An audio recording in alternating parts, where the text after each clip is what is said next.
It's a funny feeling when a chapter grabs like a theory from, I don't know, 2014 and says, "Well, guess what? We're relevant again." So I wasn't too surprised that we didn't immediately reveal what was going on with Ignia and what exactly he's sensing. I figured that that would be something we would save a little bit for later if we weren't like, it was either going to be we were going to immediately get into it. It was going to be some like last second chapter where it's essentially a cliffhanger again, and Ignia was going to be standing there being like, gasp, and you see a silhouette. Or it was going to be something for a bit, just because to me it's one of the more intriguing extra random things, because we already had Ferris show up, so I was like, okay, we have this sudden extra boss character just being thrown into it, but now we have something, who knows what. Personally, I would really like Dogromag if it's not like Ignial or Alexion or Logi or something, just one of these guys somehow revived. Otherwise, I'd want it to be Dogromag, just because we just got Viernes back, and it makes me happy because it looks like we're actually getting some more stuff from Viernes. So I would love to have Dogromag just around with direct interactions with Ignia. I'm very curious to see what exactly we would get from them, and from one-on-one bits, not like them just essentially doing their how Ignia already is, but maybe he's making jokes with Dogromag and he's just hanging out with his bro. He just has random frat boy moments. But he's off just going, like, he's just completely ignored Natsu, flew off. And we had this really intriguing bit, like, both for Natsu and Lucy in this chapter, because Misfortune is talking to him and saying how she's gonna go talk to Ignia, she's gonna follow him. So I'm guessing when we see what the reveal is, it's gonna be from her perspective. And she's like saying, like, I know you want to fight him, because Natsu obviously gets mad. He's like, I gotta go deal with this guy. I can't, I don't have other stuff that I really am directly involved with. We've got a lot of stuff going on, but this is literally me personally. This is the only one that I'm the only guy that is directed towards Ignia out of everybody. And she's just like, no, like, listen, I get you, but like, there's no way that you can beat him right now. But she mentions that Bestia has some special flame, and from that, if he eats them, then it might awaken his power. And I'm very curious as to what she knows about Natsu and like what she knows about E&D, because this might mean that it's a more known bit of information from people in Fire and Flames when it comes to Natsu in like the full scope, and not just, oh yeah, he's this guy who knows fire dragon slaying magic. They probably have an understanding of what he's capable of, and maybe even know what exactly is going on with what Ignia's plan is, because I feel like if it's not Ignia, Ferris has to have some form of knowledge on E&D that is relevant, and it wouldn't surprise me if Ignia knew something and they actually want to harness the flames from E&D in order to do whatever it is they need for their plan that we haven't gotten to yet. But from that, like, she even says that it would make a power to make a prison of flames that would burn everything up. I'm so curious as to what that would mean. From what we see in the chapter, though, Bestia like pulls Ferris into this like weird upside down dimension. It looks like if it was me, like just looking at the scene, it would be almost like if you looked at a landscape, reversed it, so obviously everything, all the stuff on the ground is in the sky, and the sky is the ground, and you're just looking at it from the opposite standpoint, but also like burnt everything to the ground. So would it be like some weird, oh yeah, this is the I can make an exact replica of the landscape in a different dimension, but in the idea of it burnt? Or like if she pulls them to almost like a mirror dimension where it's like this exists, it's this idea, there's a dimension of fire that is aligned with everything, of like a world where everything burns. I don't know, some weird fantasy thing where you can put it in there that connects in, and it just kind of opens it into some extra strange area of magic that we haven't explored, that also is like, hey, it also is going to expand in this X, Y, or Z area, because Ferris mentions that it's an interesting magic. She says that it's made of teleportation magic, spatial magic, and dark magic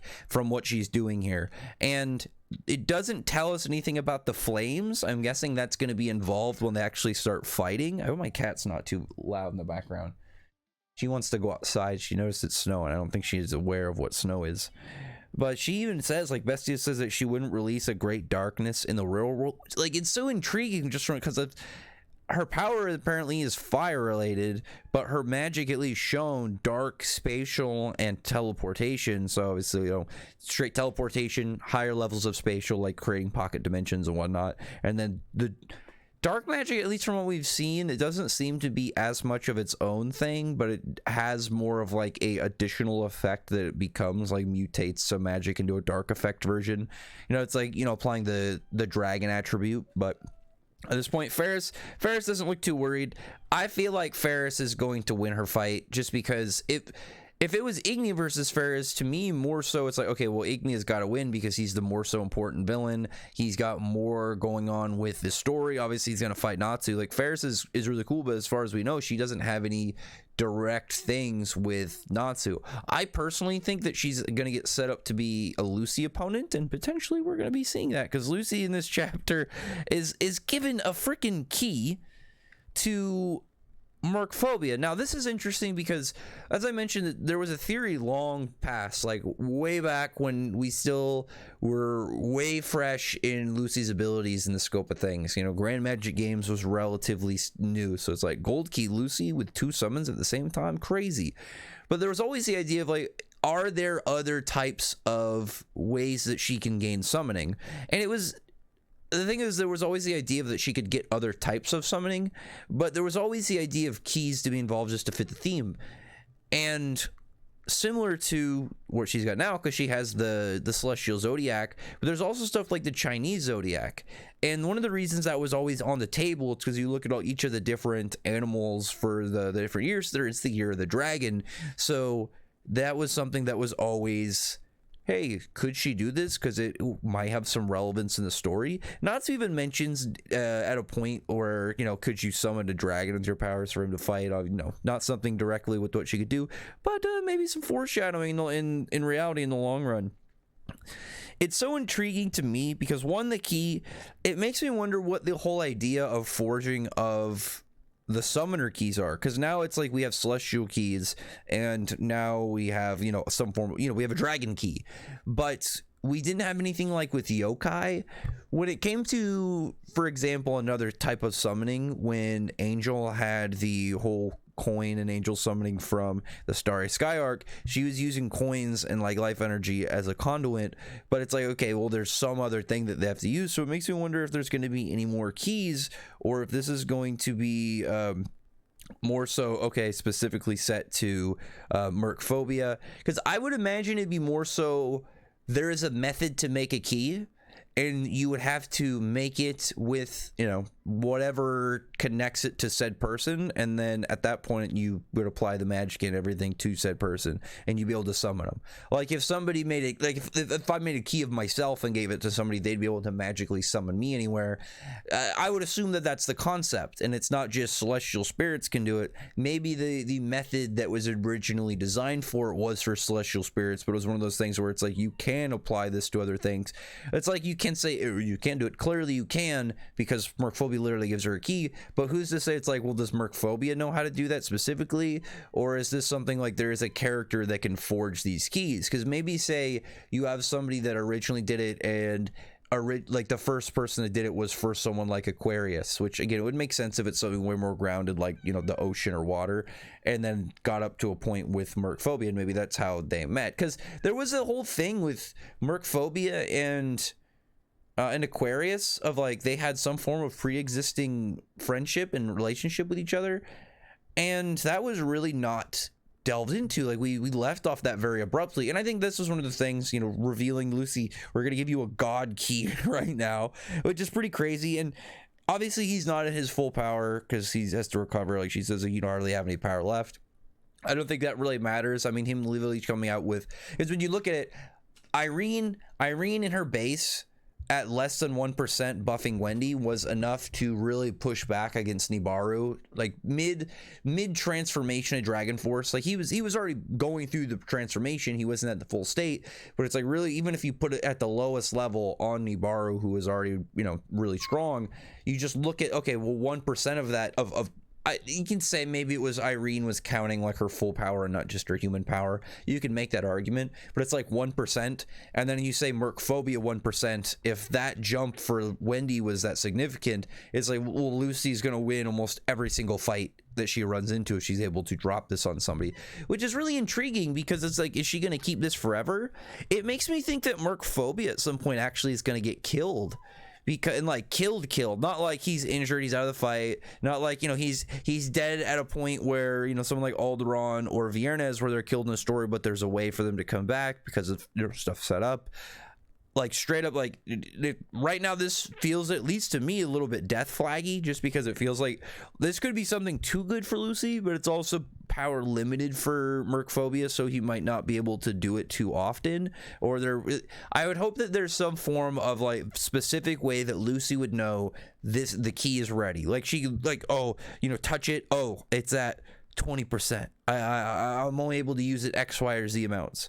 Like what if it's like, oh, she's only able to use the magic when it's at, you know, 20% or higher, but once she's like, anytime she uses it, resets. So it's like you could use it at 20% and it restarts, but you could also use it at 40% and it restarts, kind of thing.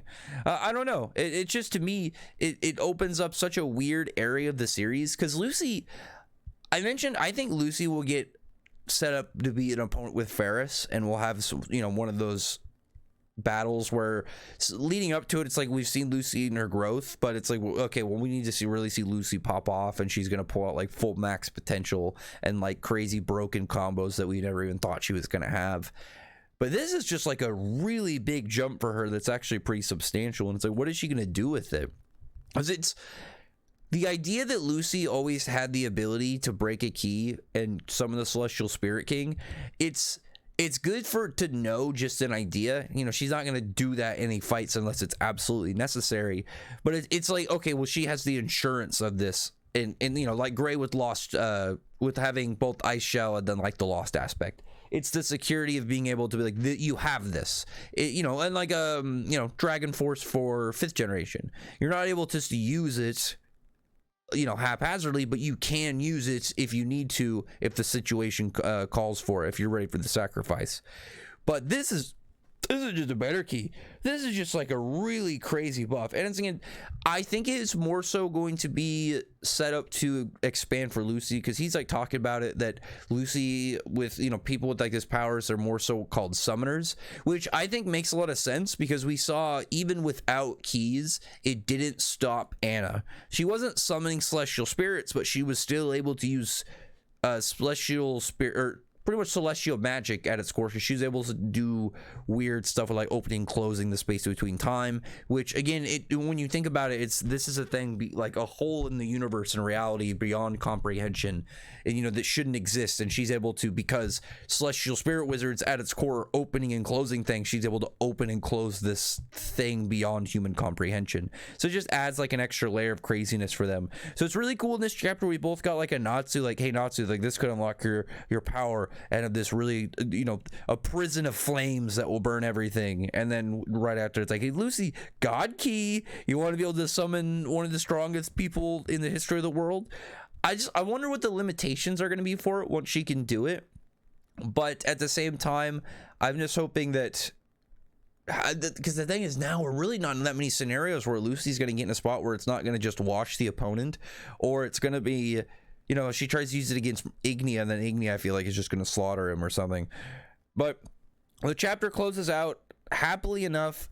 It's funny because I guess we're gonna, like, the Wendy and Irene stuff is really getting is really going to be the one that we're going to be waiting the most on, because even in the fights, this chapter, it showed the fights. For one, this is one of the things I actually want to talk about before I get to Viernes. It shows Urza versus Wed. They're just in their fight. Nothing that you don't expect. Urza, it looks like she's using an armor that I don't recognize off the top of my head. I might be misremembering it because it looks like she has like this skinny lance spear, but it doesn't look like the one that she like say used against Kyoka when she stabbed Kyoka through the cube and had that big lance. Zero and Midnight are fighting. Doesn't look like really there's any like for sure kind of set. But the thing is, I still feel like Midnight, even in like this where it's like there's no dialogue, it's not set on their fight. It's like, oh yeah, just a moment within their fight. It it doesn't say like, oh, somebody's at X amount of % health or whatever. He's still in base. I just don't really see what Zero is really gonna have as like a worry in this scenario. Cobra seems to be doing better, which I like. Maybe Cobra's doing a little bit better. Angel is getting wrecked, and the way that none of the fights really seemed like the momentum shifted with the Sace members. Because also one thing I thought was funny is Gaia and Hot Eye has been like surprisingly not shown almost at all, and when you actually look at the chapter 2, neither look hurt, and it looks like Gaia's not even taking him seriously. I wonder about that, because Gaia's whole thing is he was talking about love, and Hot Eye talks about love. So it's like, well, could it be one of those things where he doesn't actually want to fight Hot Eye because he likes him, and he's like, you know what, you're a good guy, I respect you. Racer was looking kind of okay in his fight. He looks about where he was before. So, but it's not like since we saw him, he now is he's dude's running on his last legs. The one that is the most worrisome is easily Meridian Gate, because if you look at all the fights, like if you look at previous portions of the fights, it looks like, okay, the Sace are getting crushed, like they're getting their asses kicked. And then there's points where it's like, okay, well, now they're coming back a little bit, or they're maintaining a little bit of ground. In this chapter, for the most part, it's like Zero isn't looking as maniacal, which it could just be like, okay, we're not going to show him making this same crazy face every time. But all of these Sace members relatively look okay. Angel looks like she's like in the middle of getting caught out by something. But out of them, Merida, you can see for one, she's shaking a little bit, like she's clearly not having a great fight. There's like some smoke or steam all around, and then on top of that, like Gate looks like he's like yawning. He looks bored, and he doesn't look like he's moved. He's just standing still, and it doesn't look like she's making any progress. And that was one of the things about the chapter I thought was one of the most intriguing, because Gate is the one that, like I mentioned before, if you look at all of the Arasion sex, Zero is the one that I would say probably is the most important, because he's a returner. He also has the fact that he is not from raw magic Aetherius, like from raw ether nano made into Aetherius. He was made from a corpse that was already also brought over to the dark magic and demonic side, black magic. So it's like, okay, well, now you have, did I say it earlier when I was talking about black magic and dark magic? Because I feel like I did when I was talking about Bestia, because it's funny, if dark magic and black magic are two different things within the fairy tale verse, and black magic seems to be kind of closer to, say, kind of like dragon magic, where it is like a modified version entirely. Obviously it would be a little different because dragon power is its own thing combined, and whereas like I would assume black magic, the attribute is from magic itself and not from an outside thing applying to magic. Maybe it won't be, we'll see. But Gate just looks like, besides Zero, he's going to be the one that is the most keep an eye out for, especially like he has the most like subtle look. But right after that, we have Gray, and Gray is just, throwing ice at Viernes, no damage. He's a dragon. Magic is not going to work on him. Gray doesn't have dragon slaying abilities. He's going for like some cool moves, and I really liked the bits of this chapter. I think this was one of the most intriguing like one-on-one character interactions that we've had for a minute, because it's cool to have like Ferris and Bestia, Ferris and Ignia, Wed and Urza, but the reason I really like this one specifically is because Gray is trying to talk to him and Viernes is just not responding, and Viernes didn't really talk during his fight too much, which again it shows that this is a reoccurring thing. And it's going to be something that plays into, I'm guessing, whatever information we get about him as it goes. He takes his human form, and personally, I thought he would be a little bit like, I figured we would look a little bit more Egyptian, like dark-skinned Egyptian. I know there's like some stuff that says like some Egyptians were actually lighter skinned. Irrelevant for this. Irrelevant. I don't care. You can show me that whatever pharaohs looked like, I don't know, Dale Earnhardt or something. I don't care. When I think of Egypt, I immediately think of Yu-Gi-Oh. Nobody's going to tell me otherwise. And so I was thinking that he would look something, some form of fairy tale verse, a version to take on like Yugi, a Tem specifically from Yu-Gi-Oh. But he actually, oddly enough, he looks kind of like Zero and Brain, which I'm a little bit intrigued over, because we know that the dragon gods choose the form they take. Like their human forms it's by choice. But when he comes into this form, like he's got like the whole Egyptian headdress, he's got the hat.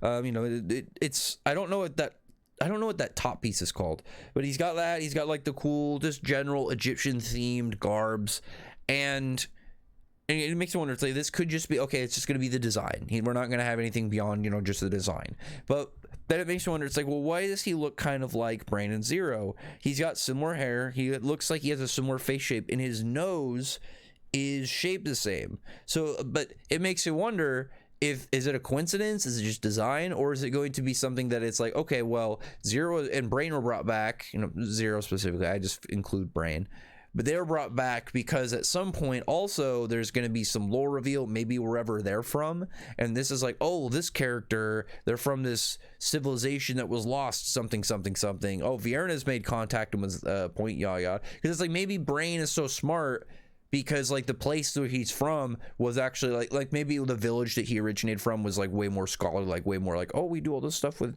different types of science before magic, and maybe that's because at some point they interacted with Viernes, or maybe Viernes went to that village at some point, learned alchemy.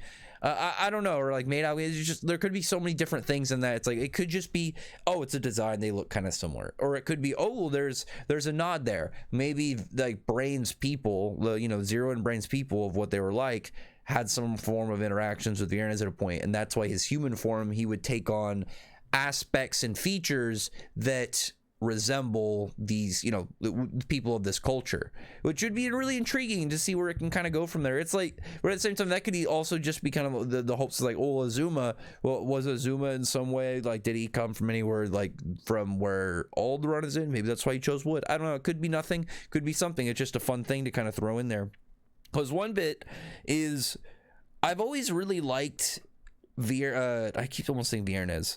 I've always really liked Zero and Brain's style of hair, where it's kind of like in these weird strips, like that white hair that just is like in these weird almost draped strips that come down.